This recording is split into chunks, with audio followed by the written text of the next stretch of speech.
یا اپنے دوستوں کے گھروں سے، اور اس کا بھی تم پر کچھ گناہ نہیں کہ سب مل کر کھانا کھاؤ یا جدا جدا۔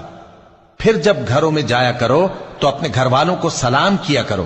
یہ اللہ کی طرف سے مبارک اور پاکیزہ تحفہ ہے۔ اس طرح اللہ اپنی آیتیں کھول کھول کر بیان فرماتا ہے تاکہ تم سمجھو۔ مومن تو وہ ہیں جو اللہ پر اور اس کے رسول پر ایمان لائے، اور جب کبھی ایسے کام کے لیے جو جمع ہو کر کرنے کا ہو پیغمبر کے پاس جمع ہوں تو ان سے اجازت لیے بغیر چلے نہیں جاتے۔ اے پیغمبر، جو لوگ تم سے اجازت حاصل کرتے ہیں وہی اللہ پر اور اس کے رسول پر ایمان رکھتے ہیں، سو جب یہ لوگ تم سے کسی کام کے لیے اجازت مانگا کریں تو ان میں سے جسے چاہا کرو اجازت دے دیا کرو، اور ان کے لیے اللہ سے بخشش مانگا کرو، کچھ شک نہیں کہ اللہ بخشنے والا ہے، مہربان ہے۔ مومنو،